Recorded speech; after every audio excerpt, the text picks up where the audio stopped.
Welcome to Pathology Central Key Concepts. The topic of this video is intracranial hemorrhage.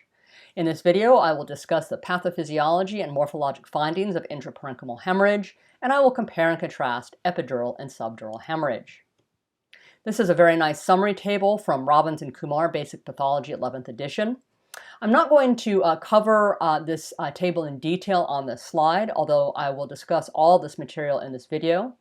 I do want to make one point, which is that trauma can be an etiologic factor in all types of intracranial hemorrhage.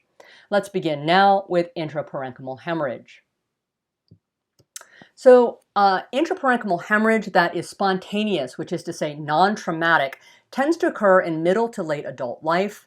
And there are two areas of the brain where we see this. One is the basal ganglia and thalamus, and these are referred to as ganglionic hemorrhages, and the etiologic factor is usually hypertension.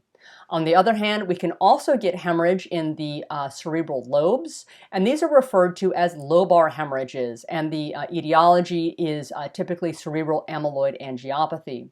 So these are the causes of intraparenchymal hemorrhage, and we're going to work through all of these. Let's begin, first of all, with trauma. So contusions to the brain occur when we have some sort of trauma, which will cause the brain to shift in the calvarium and hit areas of the skull. And we tend to see contusions in regions of the brain that overlie rough or irregular skull surface.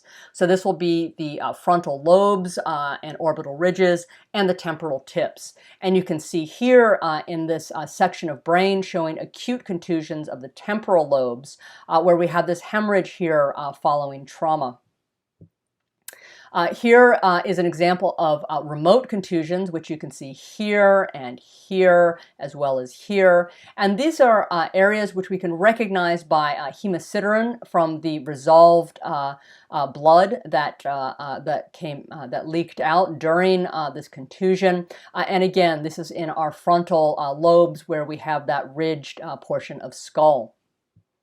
Now, another cause of intraparenchymal hemorrhage can be reperfusion injury of an ischemic infarct.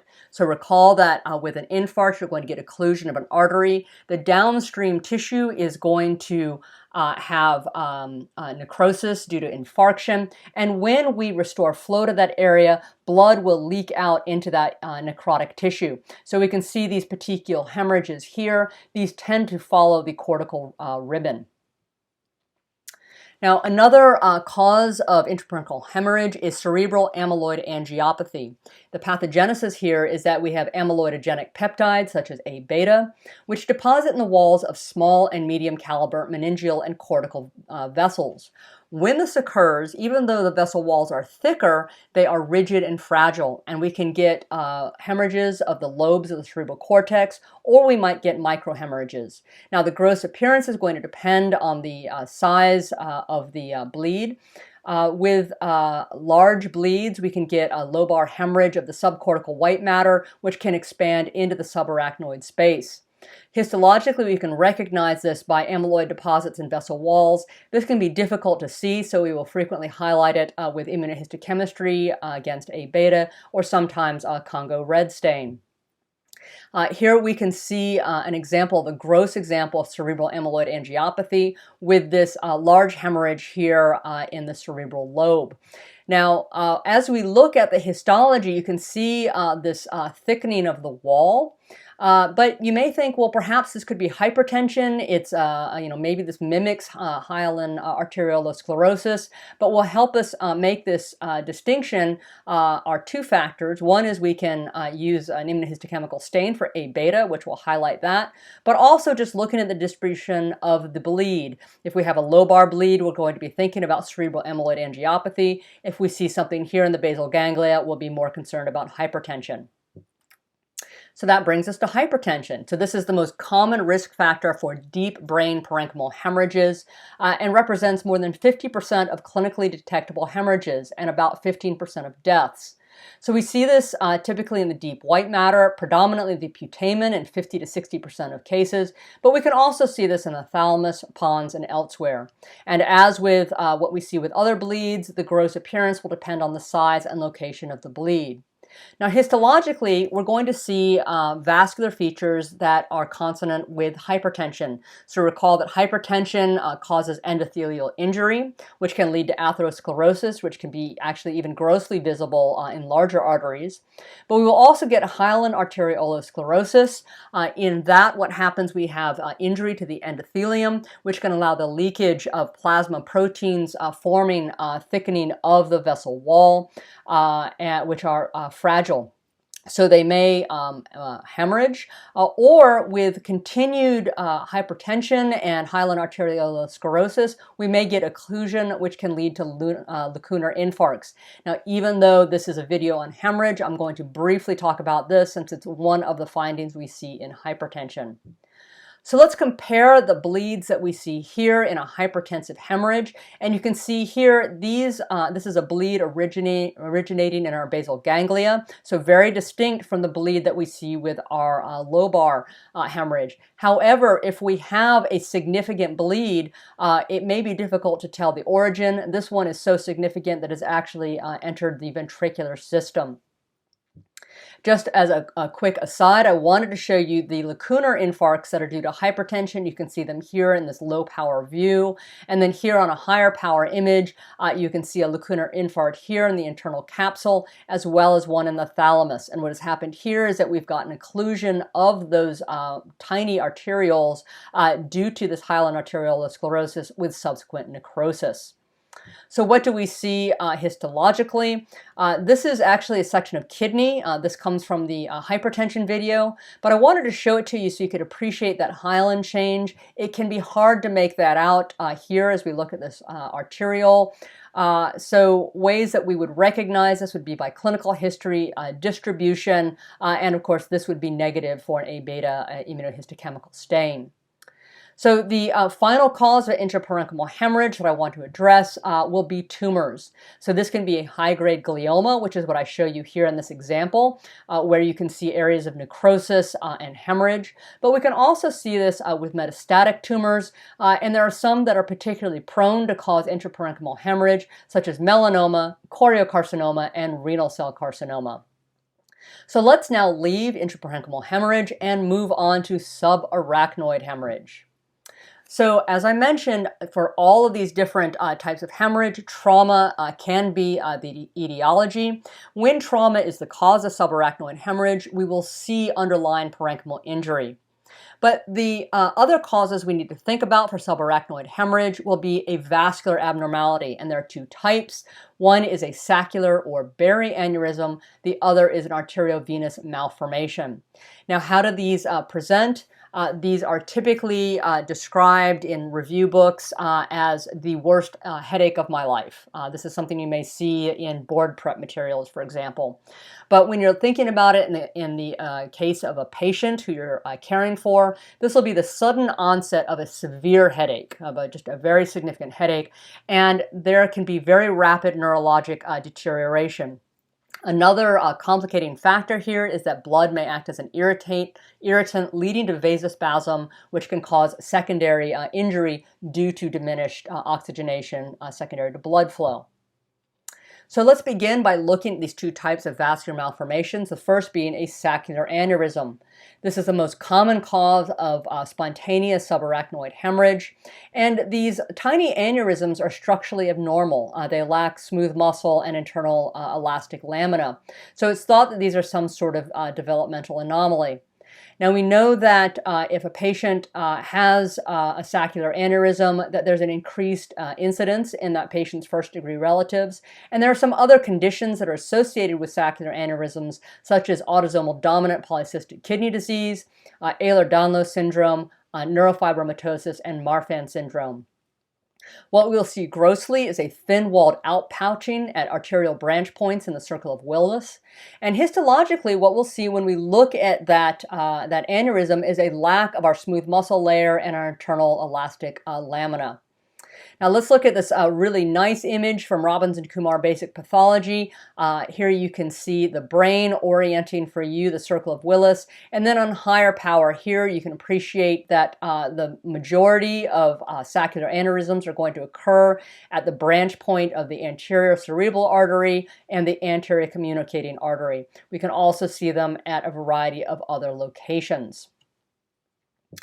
Now, it's a little bit more difficult to see in this section of brain because there's abundant blood here, but here is that saccular aneurysm, and here it has been dissected free along with the circle of Willis from the brain. So you can see the significant outpouching. Now, keep in mind this blood is under pressure, which is what can lead to spontaneous rupture.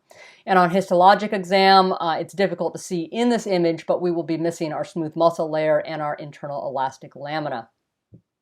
Now, the other type of vascular malformation that we need to consider for subarachnoid hemorrhage will be vascular malformations. There are 4 types, but I'm only going to focus on the most common of these, which is arteriovenous malformations. They're the most common clinically significant vascular malformation and tend to form in the territory of the middle cerebral artery. In newborns, the infant may present with congestive heart failure due to shunts because we have a significant amount of blood flow that can occur through these vascular malformations. Typically, patients will present with seizure disorder or with intracerebral or subarachnoid hemorrhage. Grossly, we're going to see a tangled network of worm-like vascular channels that are quite enlarged, and we'll see this histologically, these enlarged blood vessels that are separated by gliotic tissue. So here is a gross image, and you can see just how large this particular arteriovenous malformation is, and see the caliber of blood vessels here, and you can see why in a neonate there may be sufficient blood shunting through this to cause heart failure. Now this brings us to the final topic of this video, which is epidural and subdural hemorrhages. And I think it's useful to do a compare and contrast of these two. So this is again an image from Robbins and Kumar Basic Pathology. I'm going to break this down looking at them one at a time, beginning with epidural hematoma. So we tend to see an epidural hemorrhage in the case of traumatic rupture of the dural arteries due to skull fracture. And this is going to be a significant fracture such that the patient may lose consciousness.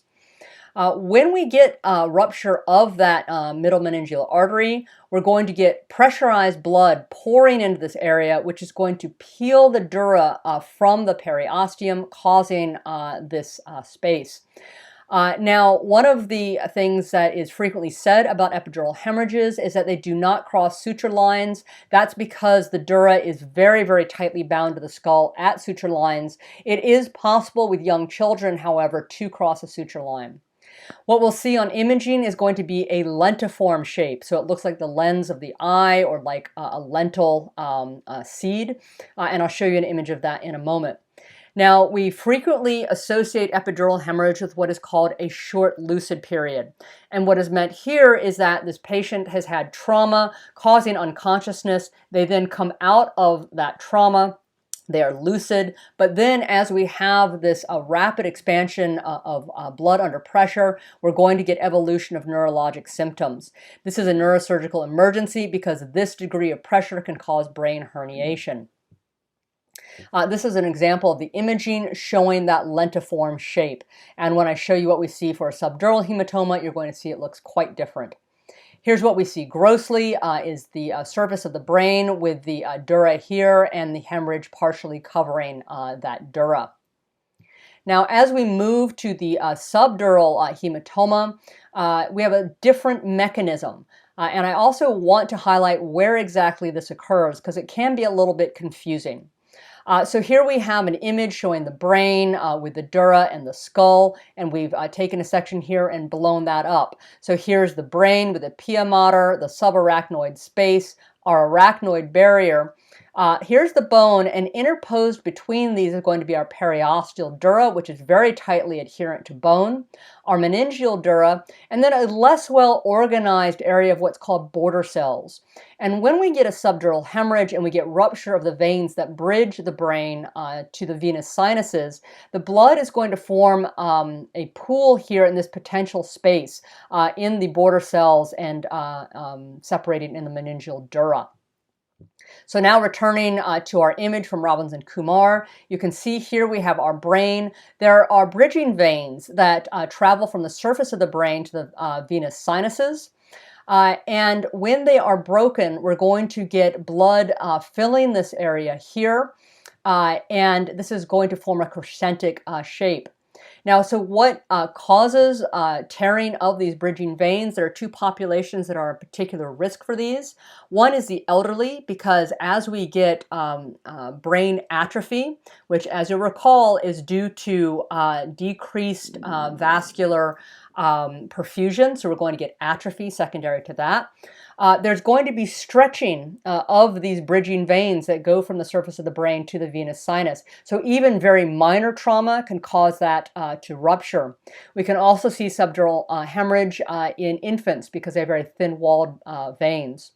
And in contrast to what we see with an epidural hemorrhage, this is a very slowly evolving process because the blood is not under pressure.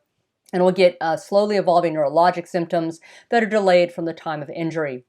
Now, what we will see grossly will be, over time, organized hematoma, which will be attached to the dura, and if it is sufficiently large, may compress the underlying brain. So here we can see some imaging showing, again, this crescentic shape that we see in a subdural hematoma, which differs from that lentiform shape that we see in an epidural hematoma. Here we can see the brain and the dura of an individual who had a subdural hematoma. And you can see here is that subdural hematoma, which is organizing, very adherent to the dura. And then this is the compression of the underlying brain. Now, as always, here are some questions. Feel free to pause the video and see if you can answer these questions. If not, you may want to watch the video again. And as always, I appreciate your time and attention. Please follow me on Twitter. Put comments down below. I always appreciate it. Thank you very much.